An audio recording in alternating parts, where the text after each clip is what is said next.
Good afternoon, Deputy Meadows. Is it Deputy Meadows? Is that Sergeant Meadows? All right, Sergeant, before you sit down, if you could raise your right hand. Do you swear in affirm that the testimony you're about to give to be the truth, the whole truth, and nothing but the truth? I do. All right, thank you, Sergeant.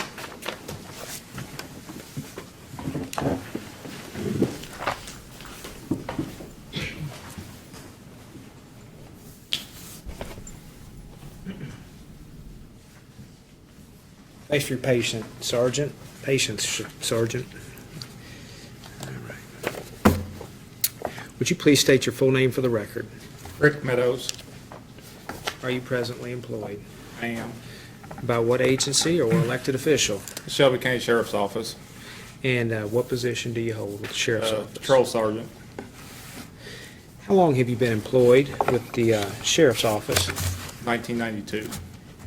Before 1992, did you have any prior experience in law enforcement? No. How old were you when you were hired with the Sheriff's Office? 23, 24. Okay. At that time, where it was everybody sent off to the Department of Criminal Justice training for formal training, No, it wasn't our requirement then. was there any type of in-house training? At that Yes. time? You said 1992, so it was? Yes. All right. Trying to get my brain around that. It's been a while. Tell us a little bit about the in-house training that you would have had. We had experienced officers from both the Sheriff's Department and from other agencies that would come in and give us in-house training on firearms, driving, different, subjects. Who was the sheriff at that time? Harold Tingle. Okay. About how long was the in-house training? A period of time. I mean, we would have, ongoing classes throughout the year. Did you ever have any, was there any book curriculum training as part of that? No. It was all on-the-job training? Yes. Do you remember any particular mentors that you had that would have assisted you? There were several back then. Sergeant Mike Murray now was one. Sheriff Armstrong, he was chief deputy then. There were several officers from outside agencies. Vernon Parks, he worked for the alcohol, tobacco, and firearms. There was another alcohol, tobacco, and firearms agent, but I can't remember his name, that he was really active in this area. He did a lot of our training. And there were several others, but I can't remember their names. Fair enough. Were you originally hired in as a patrol deputy? Was that the title? Yes. Did I they? originally started as a special deputy Okay. back in 1992. What was the distinction there between a Special deputy didn't get paid. Did they just give you a badge and give you a vehicle and turn you loose? No. About how long would it have been after you were initially hired before you made your first DUI arrest all by yourself? I'd say it's probably 6 months to a year at least. Did you ride with another officer for a period of time when you were first hired? We rode pairs and we also, kind of shadowed each other. So, you'd be in separate cars, but you would go to the same calls. Okay. When did you first learn of field sobriety testing? In 1992. What tests were performed then? Well, there were several. The one-legged stand, the walk and turn. There were several that were kind of in use back then that are no longer in use now. The finger touching the nose.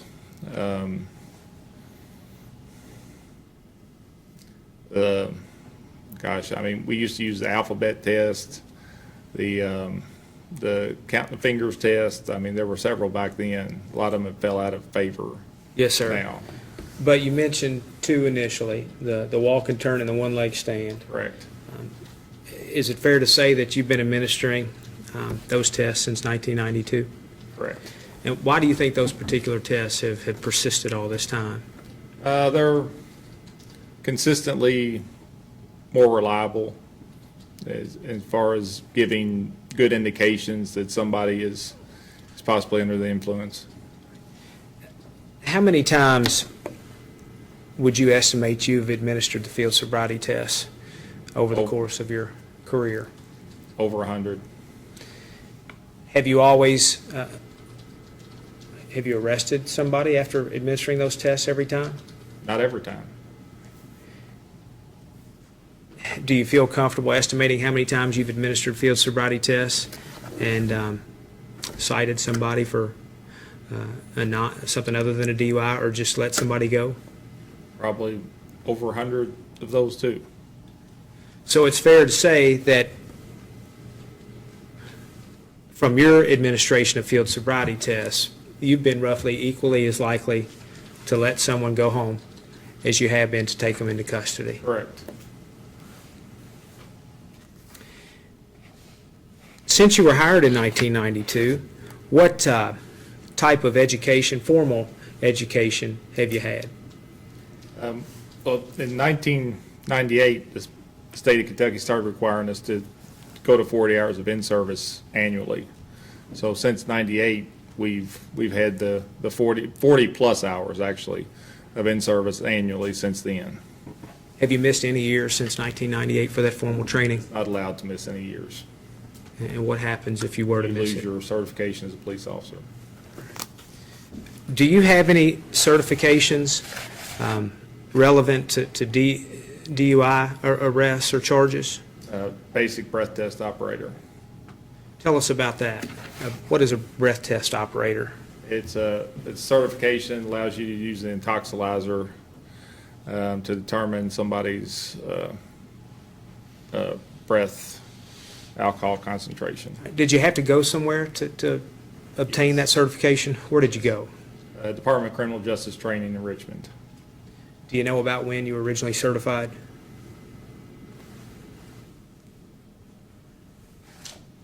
I don't know exactly.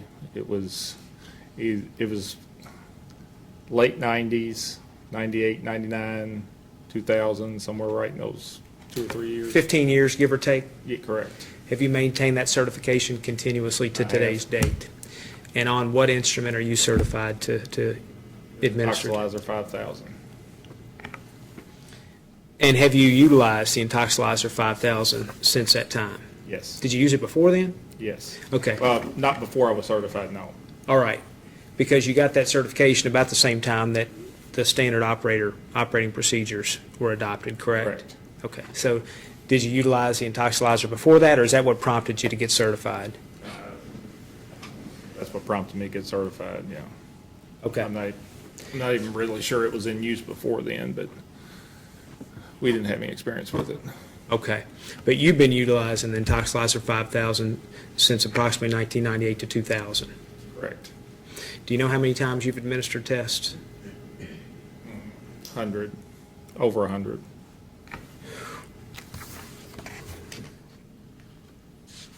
Briefly describe your duties as a patrol deputy, or as the patrol sergeant with the Shelby County Sheriff's Office. We do all aspects of law enforcement, investigate accidents, respond to domestic disputes, assaults, thefts, burglaries, other calls for assistance, motorist assists, serve arrest warrants, civil papers, provide prisoner transport, transport mental inquest warrant patients. Through your experience and your training since 1992, have you learned or picked out factors that you look for in determining whether someone's under the influence of alcohol? Yes. What are some of those factors, Sergeant? Slurred speech, unsteady on their feet. Usually they have a strong odor of alcoholic beverages on about their person or their breath. Bad decision making. Erratic behavior. What about admitting that they consumed alcoholic beverages? Yeah, admitting they've consumed Telltale alcohol sign, beverages. isn't it? Yes. You mentioned bad decision-making. Give me an example or two of bad decision-making that you believe was related to someone's impairment because of alcohol.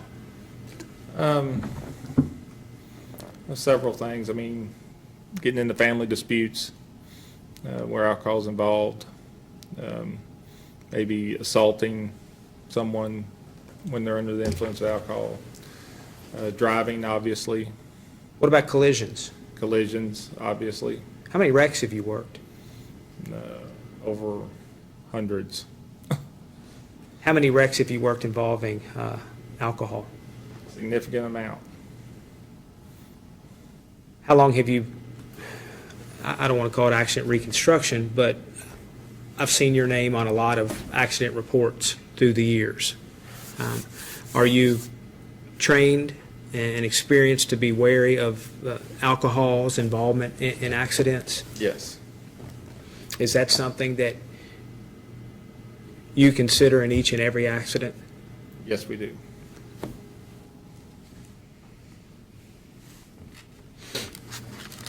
I want to direct your attention to the later hours of April 18th of 2014, Sergeant Meadows.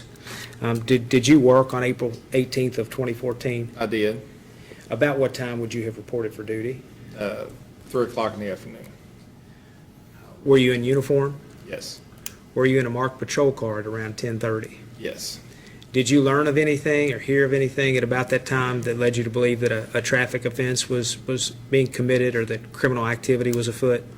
Central Dispatch dispatched myself and another unit to a automobile accident at the or somewhere close to the intersection of Hebron Road and Anderson Lane. Can you describe that stretch of Hebron Lane where it intersects with, you said Anderson? Anderson. Yeah, Yes. can you describe that roadway? It's a 2-lane county road. It's not lighted. It's dark at nighttime. It's hilly and curvy, and it's a narrow county road. It's not a Do you striped. remember where you were located when you got the call? Not exactly. I was on the east end of the county, or east of Shelbyville, but I'm not exactly sure where. Okay. Do you know approximately how far you were from the site, the reported site? I'd estimate 7 to 8 miles away. Fair enough. 10 to 15 minutes? Correct. And did you go directly to that location? I did. And how long did it take you to get there approximately, and what did you observe? About 10 to 15 minutes. When I arrived on the scene, there was a blue Ford F-150 pickup that had already been pulled over by Detective Hettinger. When I arrived, there was 2 individuals, one male, one female, that were outside of the vehicle. I talked to Deputy Hettinger when I arrived on the scene. He advised me what he had found out prior to my arrival. What did he tell you, Sergeant? He told me that he observed the blue Ford pickup that was exiting a field down the road a short distance. As the vehicle was exiting the field, he was pulling up on the scene. The vehicle struck his driver's side mirror and exited the field. He turned around, activated his emergency equipment, and stopped the vehicle where it was located when I got there. Did he mention anything in particular about the occupants of the vehicle? I don't recall what he mentioned All right. to me. What do you remember about your initial contact with Mr. Tejeda Nava? He was identified by Detective Hettinger as being the driver when he was stopped. So I approached Mr. Nava, asking questions about, was he involved in an accident earlier? He stated he wasn't driving the initial accident. The vehicle was involved in the initial accident. He stated he wasn't driving. The female was driving then. Then he subsequently took over the driving responsibility after the initial accident. And as I was talking to him, I detected an odor of alcohol about his breath and his person. He was unsteady on his feet when he was talking to me. And he said that after he exited the field, I don't believe he mentioned anything about striking Deputy Hettinger's vehicle, but obviously he was stopped, and that's where I ended up with him. After I detected the odor of alcohol and being unsteady on his feet, I wanted to investigate that a little bit further. And what did you do to further investigate that? Performed the walk and turn and the one-leg stand field sobriety tests. Well, the jurors have probably heard of those two tests, but they may not recollect the specifics. So let's go through those Okay. one at a time. You mentioned the walk and turn test Yes. first. Is that the one that you administered first? Yes. Okay. And I'm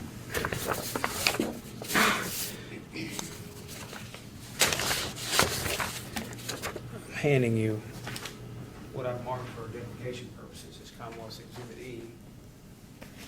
I'll let you refresh your memory and refer to that if necessary.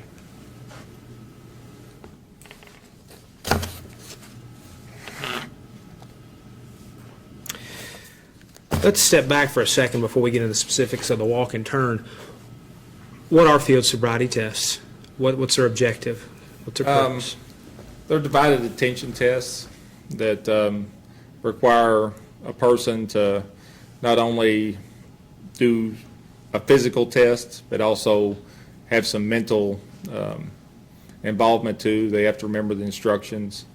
They have to, and then have to do a physical part of the test. So it takes, their attention going in both directions. Okay. And do people have to be able to perform divided attention tasks when driving? Correct. And is that the reason that we perform Correct. divided attention tests? Yes. Tell us about your administration of the walk and turn test to Mr. Tejeda Nava. About how long had you been present at the scene before you started it? And just tell the jurors what you did.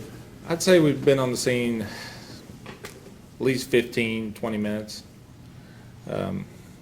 There were some other things going on the scene with the other person. Anyway, I instructed Mr. Nava that we were going to do the walk and turn test to place a foot on an imaginary line. Like I said, the roadway is not. There are no lines on the roadway, so there were no painted lines to use. So we're going to use an imaginary line. Just put his left foot on the line and put his right foot in front of the left foot, heel to toe, and take 9 steps, heel to toe, to turn with keeping one foot on the line, to turn using his other foot to take some small steps, turn, then take 9 steps back toward me, heel to toe. How do you know that you instructed him properly? The card you handed me on the Commonwealth's Exhibit E, I carry that card in my pocket when I'm on patrol. And I would move at this time to admit that as Commonwealth's Exhibit E. And I know I'm not going in order, so I apologize. Objection. Okay. All right. And tell us what you recollect about the administration of the walk and turn test on Mr. Tejeda Nava. He didn't, his balance, he swayed side to side. He didn't touch it heel to toe. And one of the other objectives is to not stop. Once you start the test, you continue on the test. You don't stop till you're finished. He stopped several times during the test. How many different clues are you looking for when you're administering the walk and turn test? There are 9 different clues. And do you recollect how many clues you observed when administering the test to Mr. Tejeda Nava? 3. And again, what were those clues that you observed? They were swaying side to side. It didn't touch heel to toe, and he stopped several times. Okay. Now, is your car equipped with a video camera? It is. All right. Did you video the field sobriety test? No, where my car was positioned at the scene was not in a position where the video could be utilized. And tell us about the road surface where you conducted the test. It's asphalt. I know there's been a lot of testimony here today that it was a winding, hilly, curvy road. Hilly, curvy road. All right. Well, do you think that impacted Mr. Tejeda Nava's performance on the walk and turn test? No. Where we were at was at the intersection of Anderson Lane, and it comes down a hill, but then it flattens out there at the intersection. Is it flat for a sufficient distance to allow a person to take 9 steps heel to toe? Yes. What about the one leg stand? The one leg stand, I gave instructions to Mr. Nava to stand with both his feet together, arms down to his side, to extend whichever leg he felt comfortable with in front of him, with his heel, and to raise his leg with his heel approximately 6 inches off the ground, his toe pointing forward, and to count out loud for 30 seconds, 1 1,000, 2 1,000, 3 1,000, and maintain that till he got to 30. And did he submit to that test? He did. And how many clues do you look for when you administer that test? There are 5 clues. What are those 5 clues? He sways while balancing, uses his arms to balance, hopping, puts foot down, or cannot do the test, puts foot down 3 or more times. What about instructions? What about his ability to follow instructions? Would that be a clue? Yes, it would be. Would that be a 6th clue? Yes. All right. So did you observe any clues when administering the one leg stand on Mr. Tejeda Nava? Yes, he swayed back and forth, and he put his foot down several times. So how many clues did you observe? 2. What weight, what significance do you place on observance of clues when administering these 2 tests, Sergeant? It's figures in with everything else you observe. You take it into account with the subject's behavior, his mannerisms, smells, events leading up to the, interaction with the subject. Were there any alcoholic beverages present in the vehicle? There were. What type of alcoholic beverages? I believe it was Bud Light. Were they open? No. Do you know how many were present? There was part of a 12-pack left. Do you know what portion of the 12-pack was remaining? No. Did Mr. Tejeda Nava tell you where he had been that evening prior to your encounter with him? If he did, I don't recall. Fair enough.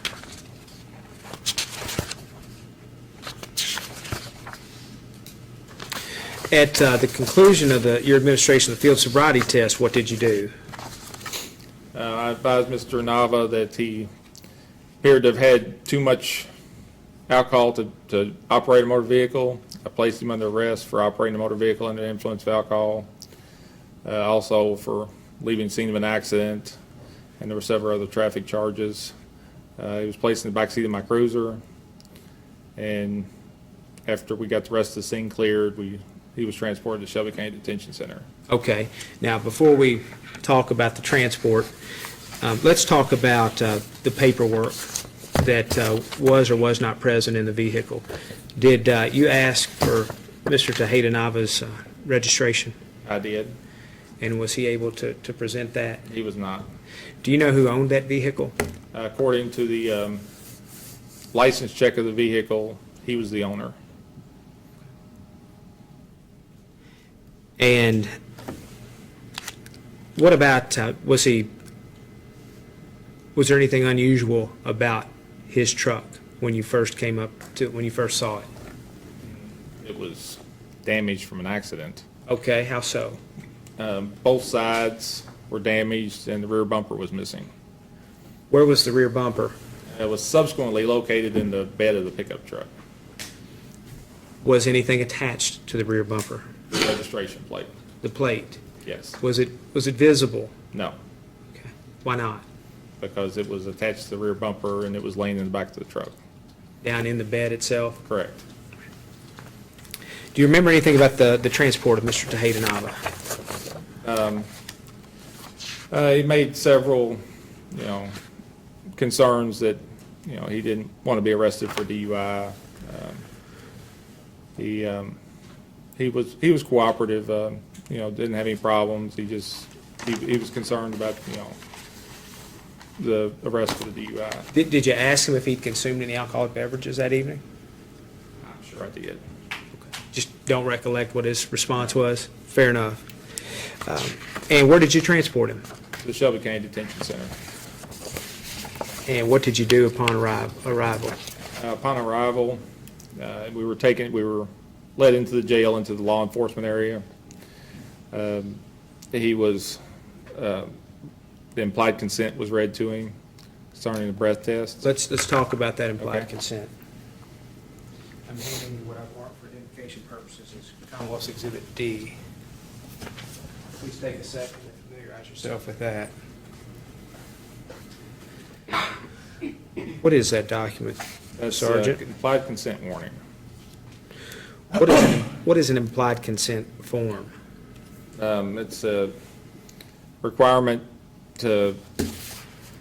before you can take a breath or blood tests or urine tests from a suspect. Okay, do you mark the time of when you read the implied consent form? What's the sequence of events there once you get to the law enforcement center?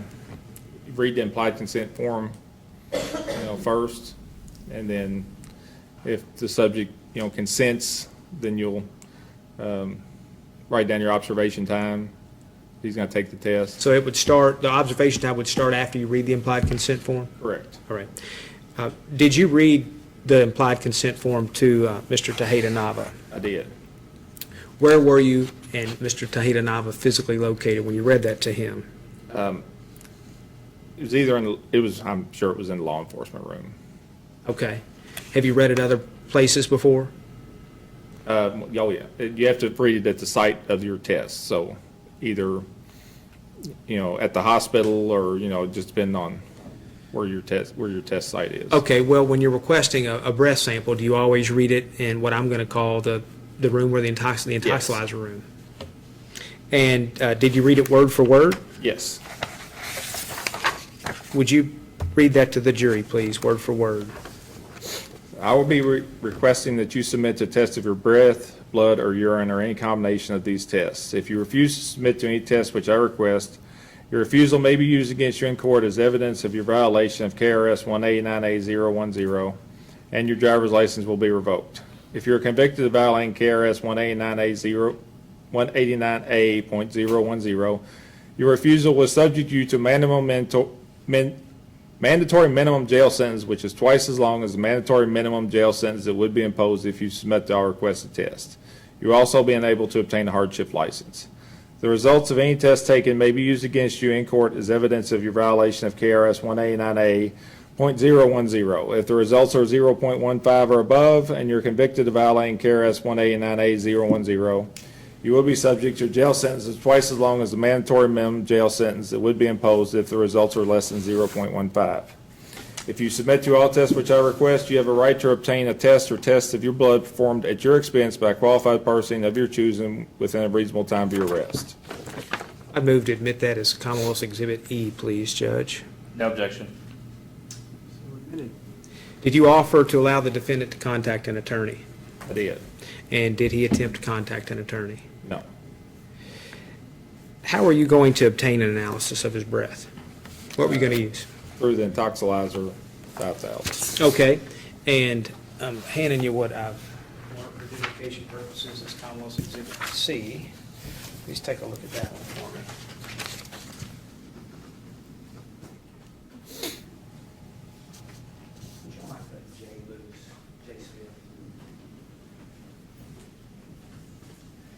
Can you tell me what that document is? It's a course completion certificate from base breath tester operator recertification. Okay, and that is the document that, I guess, confirms that you're certified to Correct. utilize the intoxilizer. I move to admit that as Commonwealth's Exhibit, is that D? C. C. No objection. Thank you. All right, so after you read the implied consent form and you decided that you were going to request a breath sample, what did you do? Said I recorded the observation time on the breathalyzer card. I'm handing what I've marked for identification purposes as Exhibit B. Please take a look at that. And did you note your observation time on that document? Yes. And what is the observation time noted? 23:37. And what happened after you noted the observation, the beginning of the observation time? We sit there and I observe him for 20 minutes, at least 20 minutes. And tell us a little bit about that, the observation of the defendant. I mean, are you all able to take breaks to go grab something to eat? Just tell us. No, you have to be first person, observation of the subject. You have to pay attention that he doesn't, vomit or regurgitate or put anything in his mouth or take anything out of his mouth for 20 minutes. Did Mr. Tejeda Nava do any of those things? No, And how do you know that? because I was observing him. Okay. He didn't belch? Not that I observed. He didn't vomit? Not that I observed. He didn't put anything in his mouth? No. Did he ingest anything through his nose? No. All right. Is there a prescribed method for administering an intoxilizer analysis? Is there a sequence? Yes. All right, tell us about the sequence. It's an air blank, the calibration check machine, then another air blank, then the subject's test, then another air blank. All right, let's walk through each one of those Okay. steps, and then we'll get to the specifics and the result. What is the air blank again? The first air blank is it purges the machine of any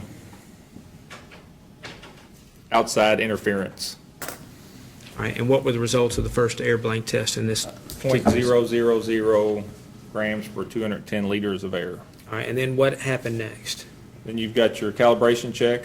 And what's that process? Part of the process? It's got an alcohol simulator that makes sure that the machine is operating within the prescribed parameters. All right, and what was the result of the cal check? It was 0.78 grams per 210 liters of breath. All right, and do you know what the variance is for this, It's the allowed variance? 0.075 to 0.085.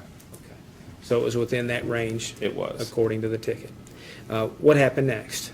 It has another air blank to purge the machine of the cal check, and it registered 0.000. Meaning? The machine was clear of any alcohol molecules. Then what time was that second air blank test? That was at 23:59. And then what happened next? Then I had the subject do his test. And did he submit a breath sample? He did. And what were the results of that breath analysis? It was 0.100 grams per 210 liters. And then what happened after it measured the alcohol content of the defendant's breath? And then the machine does another air blank.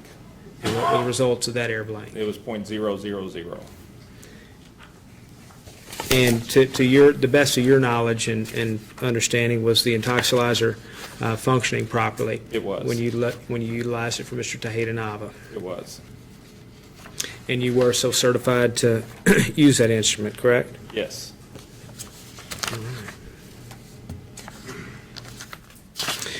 And at this time, I'll move to admit that as Commonwealth's Exhibit B. No objection. And what is this document again? That's the breath test card, For Toxilizer 5000. Mr. Tejeda Nava? Correct. And how do you know that? It's got his name, where I hand wrote his name, and it's also got his information where I entered it in at the top of the card, his name, his operator's license number, and his birthday. And what serial number of Intoxilizer was utilized? It is serial number 68-011220.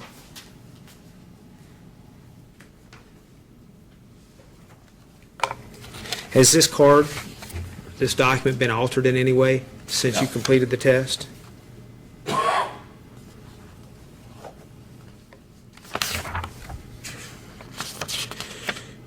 What did you do after the Intoxilizer test, after completing the Intoxilizer test?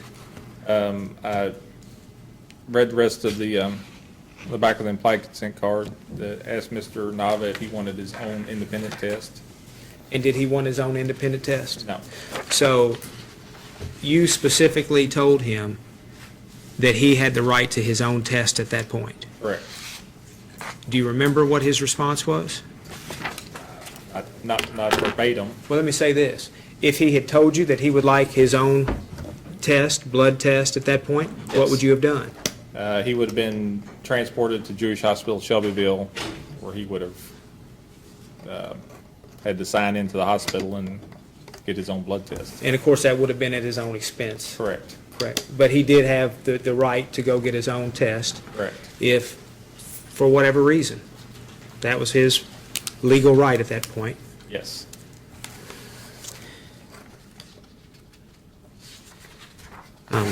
Sergeant, based upon your experience and training, as well as your observations of Mr. Tejeda Nava in the late hours of April 18th and the early minutes of April 19th of 2014, did you form an opinion as to whether he was under the influence of alcohol? I did. And what is that opinion? That he was under the influence of alcohol. Do you feel comfortable telling the jurors to what degree To what degree? he was under the He was under influence? to the degree that he could not operate a motor vehicle safely. His judgment was impaired. It wasn't just your desire to get Mr. Tejeda back for hitting Deputy Hettinger's vehicle, was it? No.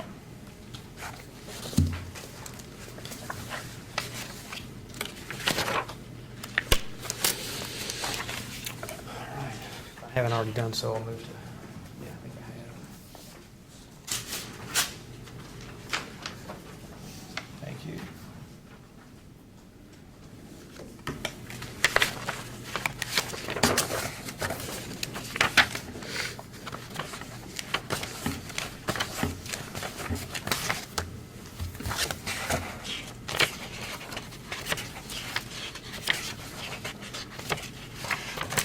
That's all the questions I have at this time. Forman, you have questions of this witness? I do, Judge.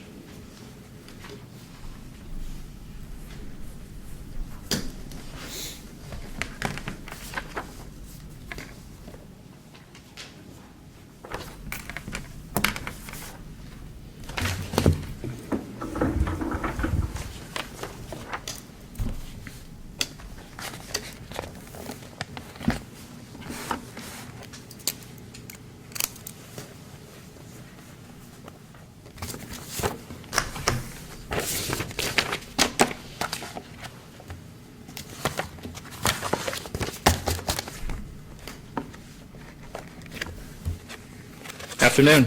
Good afternoon. So I understand your rank is sergeant, correct? Yes. So if I refer to you as Sergeant Meadows, That's perfectly fine. how many stops have you conducted since April 2014, Sergeant? Probably over 100. Over 100? And how many of those were DUIs?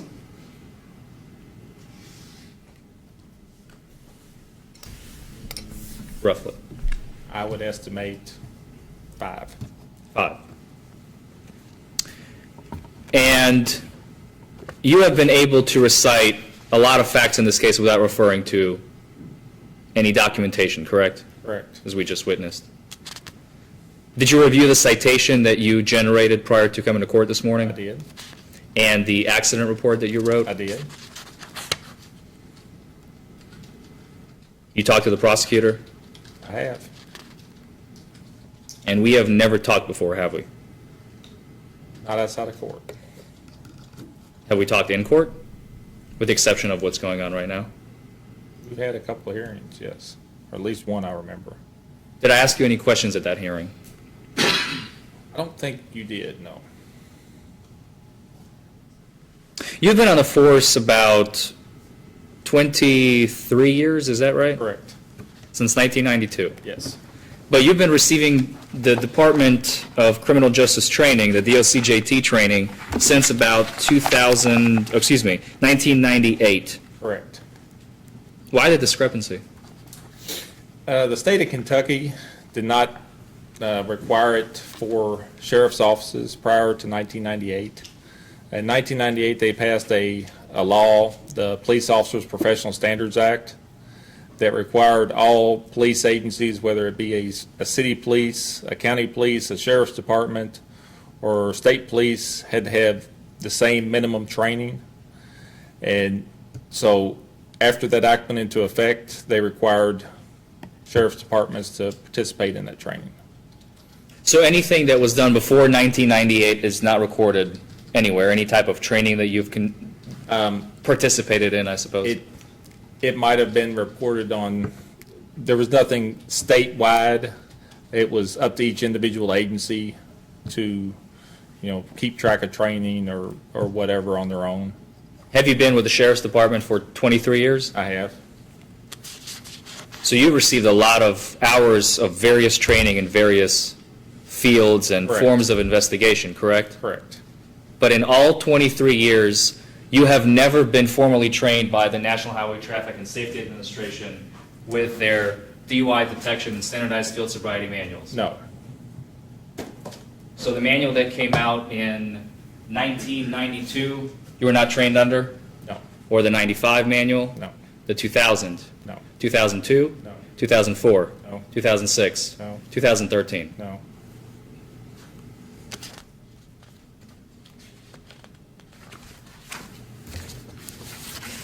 You were trained, however, how to write complete and accurate reports, correct? Correct. Do you follow your training? I do. And you write accurate and complete reports in your cases, That's my ability. to the best of your ability? Yes. So when you see something that's important and is relevant to the subject that you're either about to arrest or whether you're making a decision of arrest or not, if you see something that is relevant to that individual, would you write it down? If I thought it was relevant, yes. And if it was not important or not relevant, you don't write it down. I might or I might not. Do you have a photographic memory? No.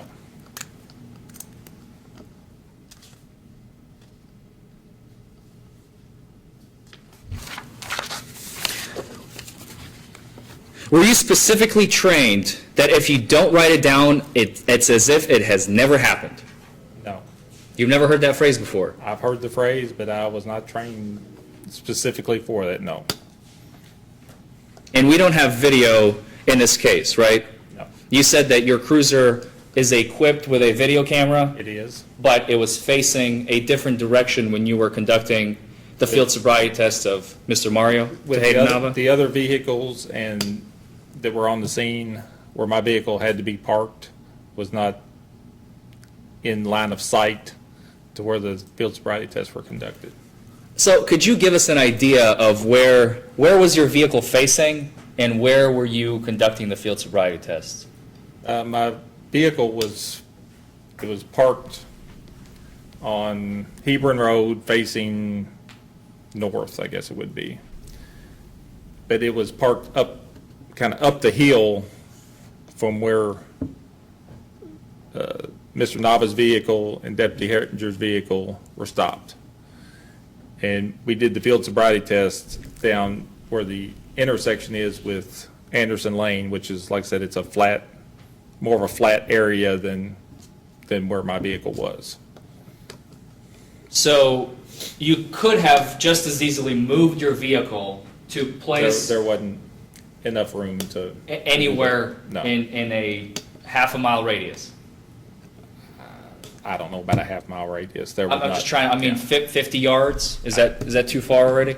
This is a narrow county road. There was just not enough room to maneuver like that. What if you turned the car around and then had the camera facing in the opposite direction? It had been facing uphill.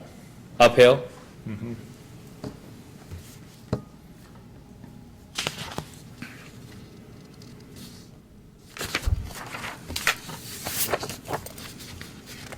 Now, when you first arrived on scene, Mario was seated in the back of his truck, is that right? I think he was either seated or standing behind. He was behind his truck. Behind his truck? Yes. And where was the girl, Cynthia?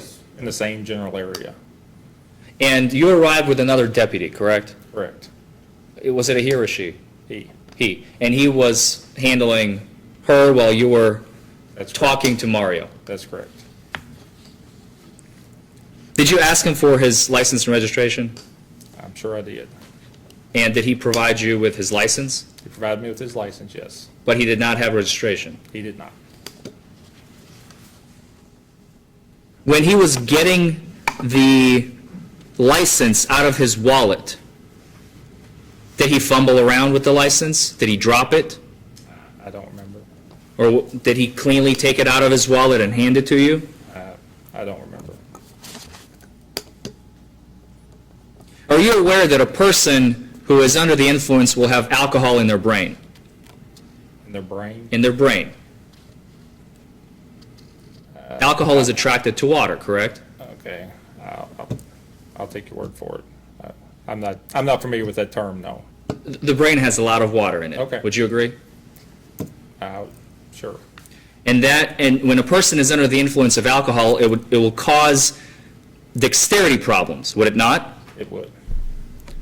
So if a person is able to put their vehicle in park or take their wallet out, take the license out of their wallet without fumbling with it, that would show a lack of dexterity problems, would it not? Correct.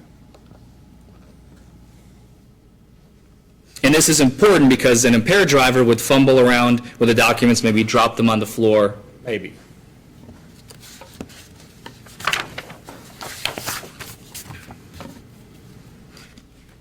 Now, when you were talking to Mario, he did not sway. He was unsteady. He was not standing still. He was just a moment ago in an accident, though, correct? He was. Would you expect a person who has been in an accident to be shook up, nervous, perhaps? Possibly, but he denied any injuries from the accident.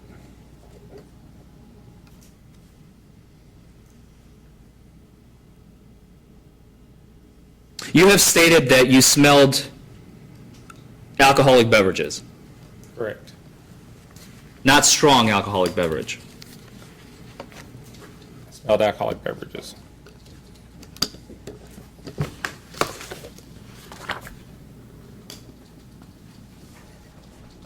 I'd like to hand you a document. It is called the Police Officer's Detection of Breath Odors from Alcohol Ingestion. They're There's no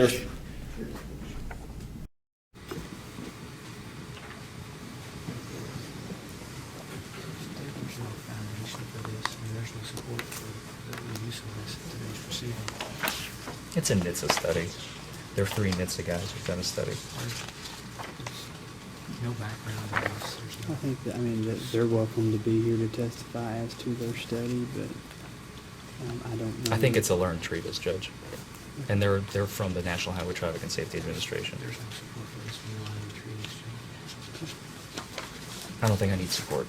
You do, it's an exception. Carry It's an exception. 900. You gotta have support for specific criteria that you have to meet, there's no foundation. No, I don't think so. I don't think you can just submit any document and say, I believe this to be a learned treatise. I think that there has to be some type of foundation that shows that it is, so that I can take notice that it is and then allow it to be introduced. If that wasn't the fact, then anything could be introduced, because anyone could say. I'm not going to introduce it into evidence, Judge. Okay, but all you're gonna have the officer refer to it. I can ask him questions without having him refer to it. There's no support for it, no foundation, there's no education, this is just something that's printed off the internet. Well, and I mean, Mr. Foreman, you can ask the officer questions, but if he's not gonna have any knowledge of this document that you are, I mean, he wasn't a part of this study or anything. No, he was not, definitely not. Okay. And I don't know how he was gonna have any personal knowledge or be able to testify as to that study. I'll ask him generally, without referring to the study. Okay. And if he doesn't, I mean, okay, I think it'll be fine.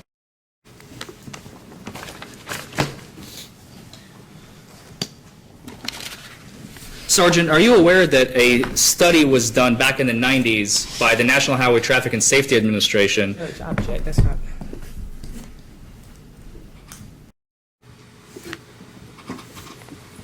That's not, you can't refer to that. And, but I mean, he just- I'm not referring to it. I'm asking him generally whether he's aware or not. Well, this is the situation. I think he can ask him if there was a study.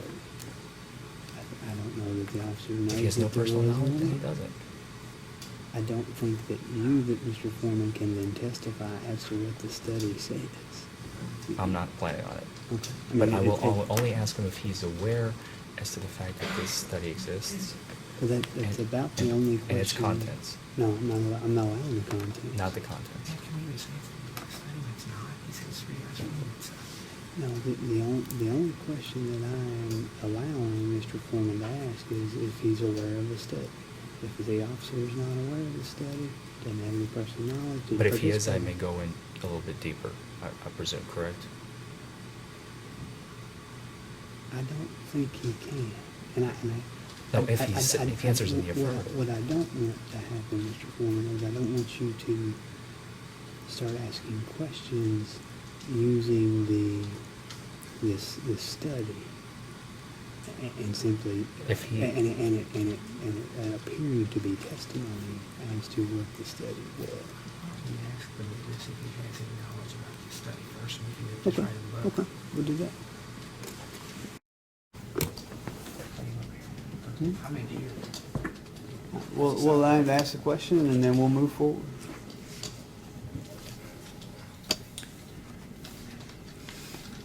Sergeant, are you aware of a study that was done by the National Highway Traffic and Safety Administration titled Police Officers' Detection of Breath Odors from Alcohol Ingestion? No. Okay? As a driver is, oh, I'm sorry, you said when you arrived, the driver was outside of his vehicle. Mario was outside of his vehicle, right? So you didn't get to see him exit out of the vehicle, did I you? did not. And when you approached him, did you talk to him? I did. So his speech was not slurred, was it? Speech was not slurred. And his eyes were not bloodshot, Not that I could tell. nor were they red Not that I could tell. or glassy. Not that I could tell. His face wasn't red Not that I could tell. or flushed. Not that I could tell. Did he have any problems answering your questions? No. Did he use any abusive language towards you? No. He did not do any unusual actions, did he? No. He didn't make any unusual statements? No. He did not have any bumps, bruises, or scratches on his person? Not that I saw. His clothing was not soiled? No. He did not provide you with any incorrect information Not that I recall. or change his answers to your questions? No.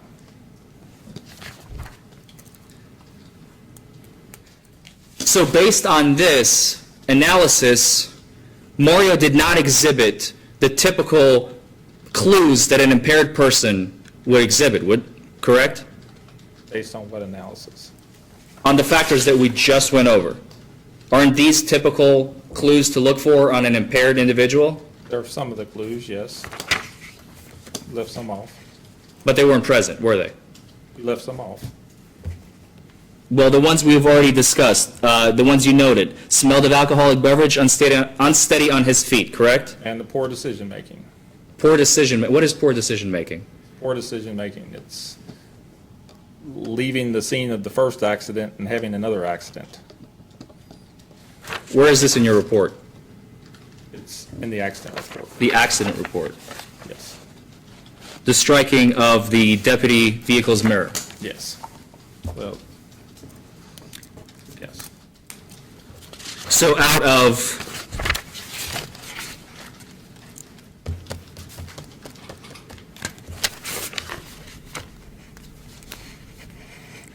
13 clues, you saw 3. Correct. So Mario scored about a 76% on this initial contact with the driver examination, correct? I can't do such fractions in my head. I can't either. Let's talk about the field sobriety tests. Okay. What are the 3 standardized tests? HGN, walk and turn, and one leg stand. And you strike that. Why are they called standardized field sobriety tests? Because they've been adopted by the National Highway Traffic Safety Administration as standardized tests. Training which you never received. Correct. Formal training. Formal training. You've received informal training. Correct. From whom? It's on-the-job training back from fellow officers. Because they are standardized, they must be administered in a very specific fashion. Is that a fair statement? Correct. And if you veer away from the exact guidelines, the results become compromised, correct? That's fair to say. The first test that is usually conducted is the HGN, or the horizontal gaze nystagmus. And I believe you testified on direct that you've never conducted an HGN in this case. I did not do one in this case, no. And the HGN being the most accurate out of the 3. Is that right? Correct.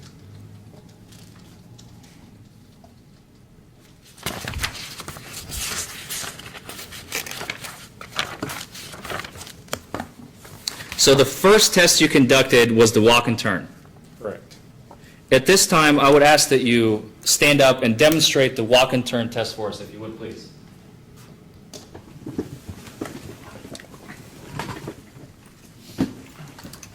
And you said that you utilized your little instruction card with you.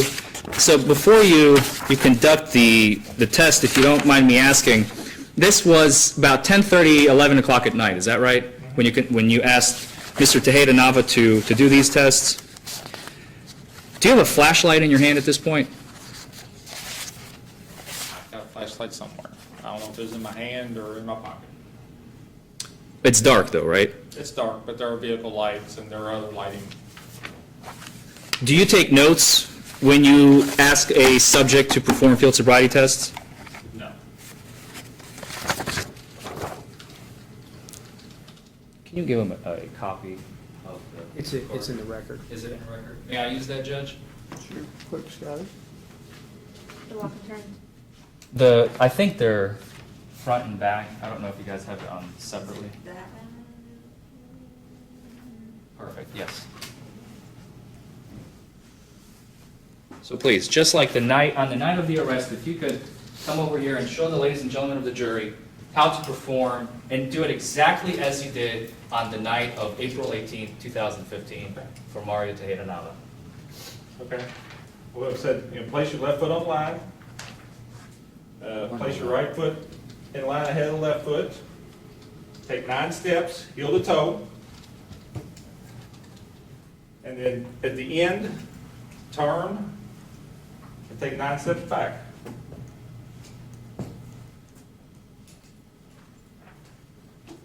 You want to go, did you want me to go through? Is this how you conducted the test? Do you want me to go through each I want to do it exactly as you Okay. did at Okay. 11 some odd hour on April. Okay.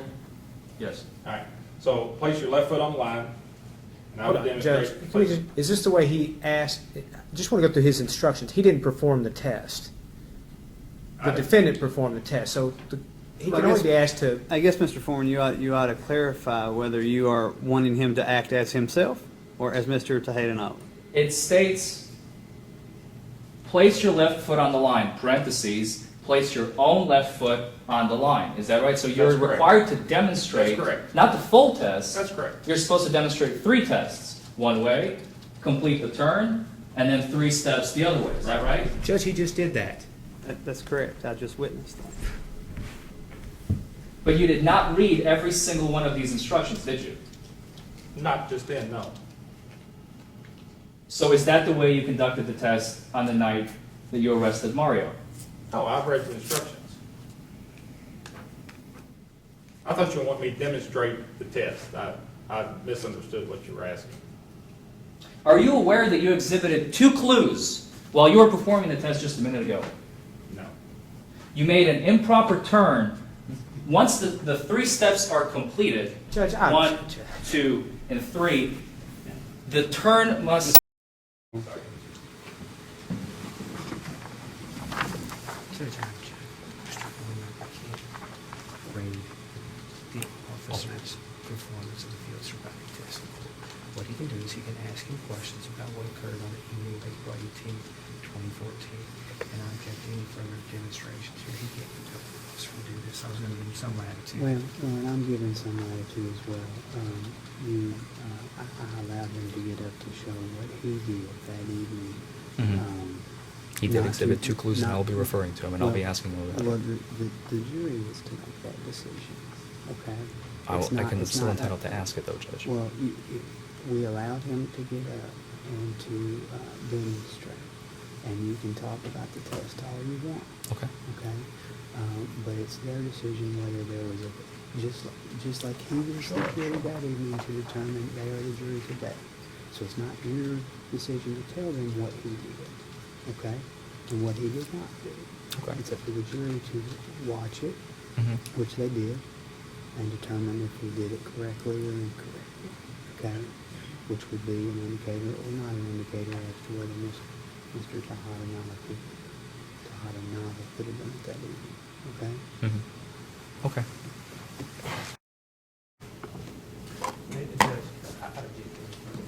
Ask this witness questions. He's not allowed to put in demonstrations. Yes, he is. Yes, he is. Where's the support for that? If you are telling me that he used these instructions on the night of Mike You can Mack's ask him about arrest, that. I can ask him about it, and if it says the word demonstrate, I can ask him to get up, and I can ask him to demonstrate.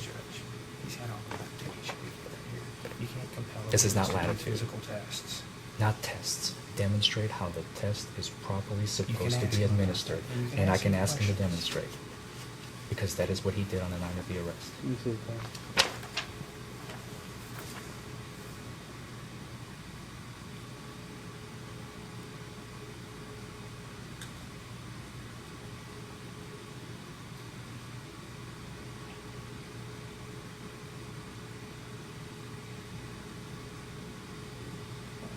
Do you want to take his belt off? Did he take it off on the night of the arrest? No, nor did he perform the test. He instructed him on how to perform the test. And There's a difference. demonstrated. At the same time, they must demonstrate. Otherwise, the subject is going to be unaware of how to perform the test. How can they know? I'll allow I'll allow the demonstration as to what he did that evening to instruct Mr. Tejada, but that's about as far as it's going. Let's talk about the one leg stand test. Okay. Could you please, again, demonstrate to the ladies and gentlemen of the jury, how did you instruct Maria Tejeda to do the one leg stand test on April 18, 2014? Okay. I instruct him to stand straight with his heels together, arms out to his side, to raise either leg he wanted to, about 6 inches off his heel about 6 inches off the ground, with his toe pointing forward, You count out loud for 30 seconds. 1 1,000, 1 1,000, 2 1,000, 3 1,000, 4 1,000, 5 1,000, 6 1,000. And put his leg back down when it was done. Is that all? That's all. Thank you. Please sit down.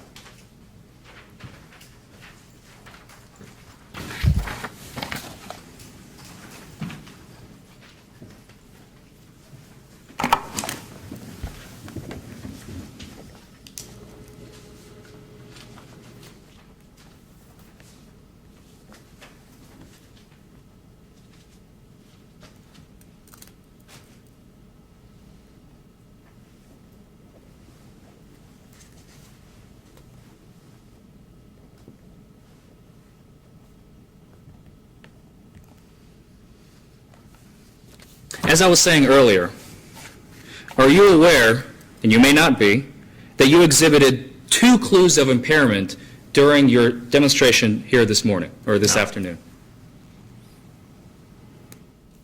Are you aware? No. You had an improper turn. Judge.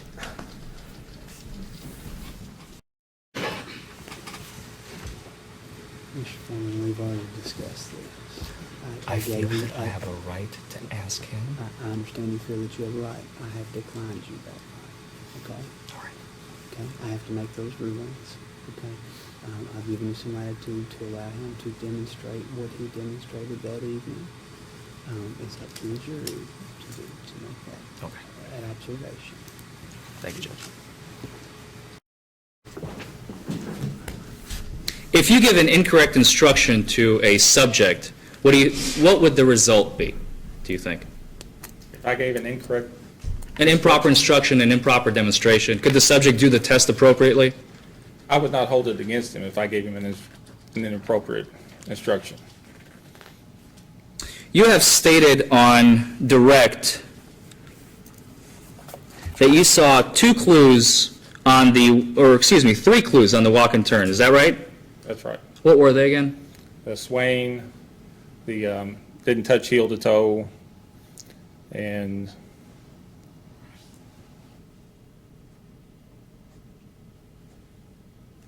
I don't know what third one was. You don't remember the third one? Swaying and walking here, not touching heel to toe. Oh, walking off the line. Or not following the line. Was it your imaginary line or Mario's imaginary line? Just imaginary line. As long as it was straight, it was a line. Are you aware that swaying is not even a clue on the walk and turn? It's on your card. Am I not wording it correctly? Swaying does not show that it's an indicator of impairment, according to your card.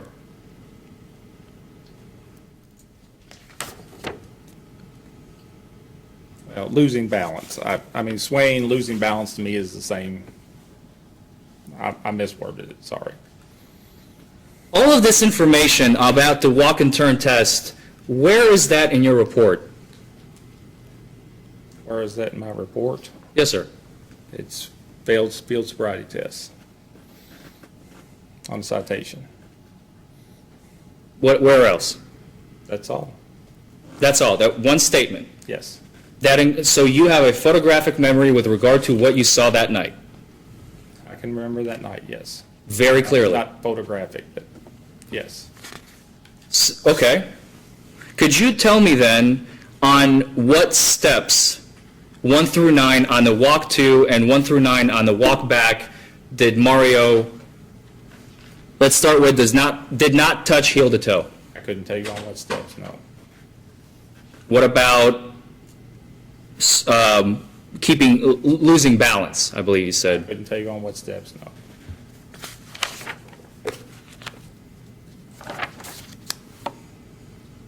Because you never wrote it down. That's not important on which steps, in my opinion. Are you aware that part of the NHTSA training includes Requirement to notate exactly what clues you see a subject exhibiting when you ask them to conduct these tests? Excuse me? Are you aware that the National Highway Traffic and Safety Administration Manual, the one you're not trained under, but I'm asking, are you aware, since you said you had informal training, I'm trying to figure out exactly, pinpoint what that is, are you aware that it talks about specifically when you have a person conduct field sobriety tests, you note which clues you see, and you write them down because a judge, a prosecutor, a defense attorney, a jury will at some point rely on this information. No. Are you aware of that? No, But you didn't write it down. no.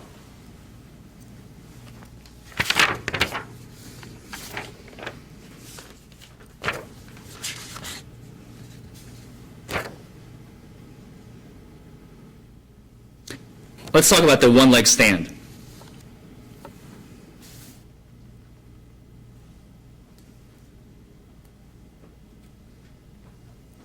One of the instructions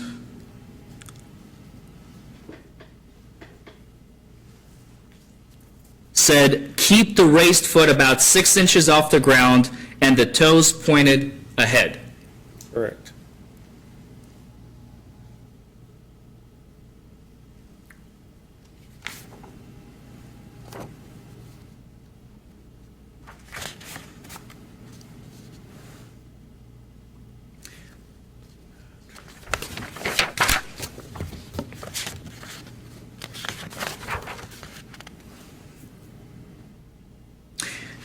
After Mario completed the one-leg stand,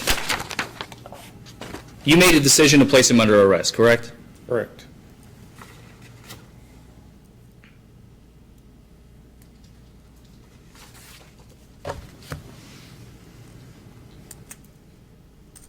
You placed him in handcuffs and put him in the back of the car. Can't remember if I handcuffed him or not. Is it typical that you don't handcuff subjects when you put them in the back of a cruiser? Sometimes, if there are no, if they haven't been any problem, they've been cooperative. I've been known not to handcuff people, yes. And Mario has been very cooperative, as you've He stated has. on direct, right? Yes, yes, So it's possible you haven't even handcuffed him. possible, And then you transported him to the Shelby County Detention Center. correct.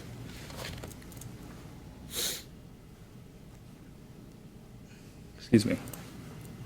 You brought him into the intoxilizer room, Correct. and that has the intoxilizer 5000 EN machine seated on that table, Correct. I presume.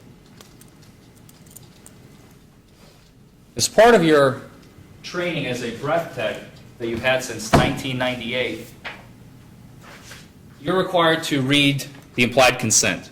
Is that right? Why? Why do you read the implied consent? Well,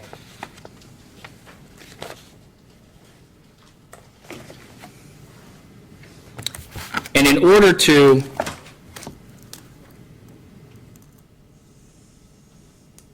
strike that, before you take a breath sample from a subject, what is the first thing you're required to do after reading the implied consent? I apologize.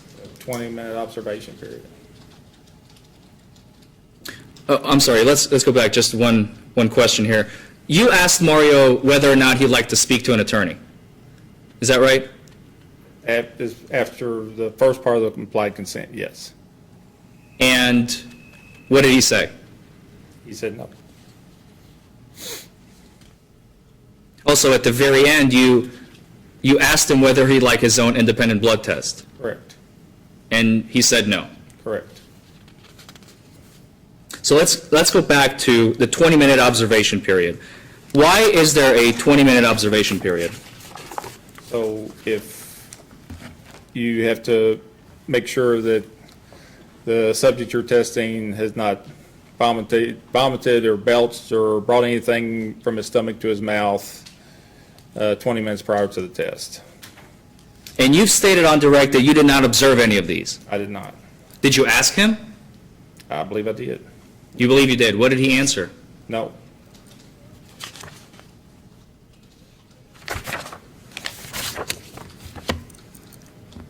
Did he ask to use the restroom at any point? Not during the 20 minutes, no. Can you type without looking at the keyboard, officer? Partially. Partially, what does it mean partially? I mean, I can type some without looking at my fingers, yes.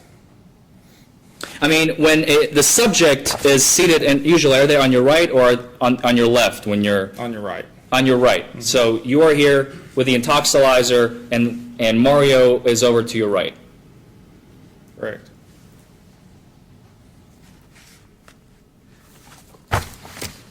The first thing you do is push the start button, right? On the machine, If the machine's, you have to wake the machine up. to wake the machine up, right? Because there's two functions. There's the off function, and then there's the hibernate function that the Right. machine goes into automatically, correct? Correct. Then it asks for you to insert a blank card Only when you start the test. when you're getting ready to start the test, right? Correct. Then you're supposed to put in the subject's last name, then the subject's first name, Correct. middle name, Correct. your last name, Correct. your first name, Correct. your middle name. Correct. The arresting agency, excuse me, the arresting agency's name. Correct. What is ORI number? It's a unique number that's assigned by the state of Kentucky for every law enforcement agency. Then you have to type in the operator's last name, which would be you in this case. It would be the same as the arresting officer, Correct. and the operator's first name, Correct. and the operator's middle name. Correct. The citation number, Correct. the report number, Correct. the subject's, in this case, Mario's operator's license number, Correct. his date of birth, Correct. his sex, Correct. race, Correct. origin, Correct. whether it's a DUI arrest or not, Yes. and then it asks you whether or not you'd like to review the data. Correct. And this whole time, you have Mario under present sense perception. You don't type any of that till after the 20 minutes. So you wait the 20-minute period, and then you start typing. Correct. So you were able to type that in 3 minutes flat. Correct.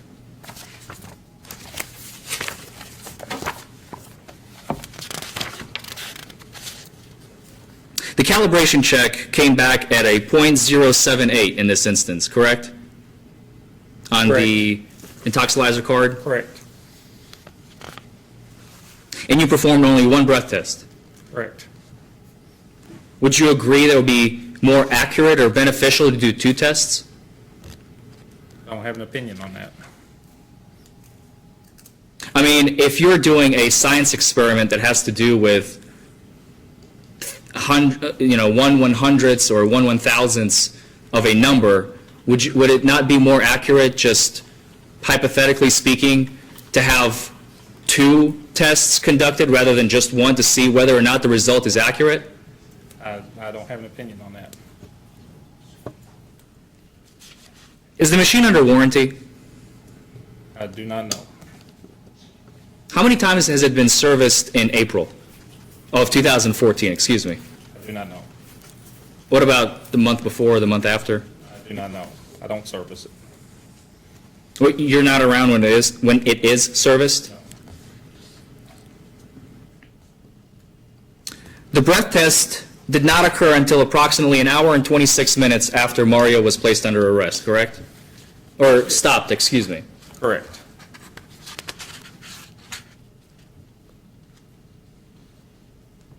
Isn't it true that a person's alcohol concentration can go from 0 to above the limit in 1 hour and a half? I'm not qualified to answer that.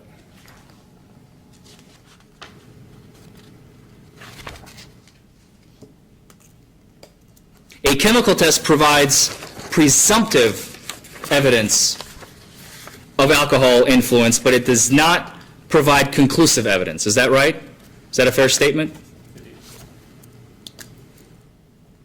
So the other evidence that we have in this case would provide the conclusive, the totality of the circumstances would provide the conclusive evidence. Correct. Would it not? No further questions. Mr. Forman? Mr. Robinson, do you have any follow-ups?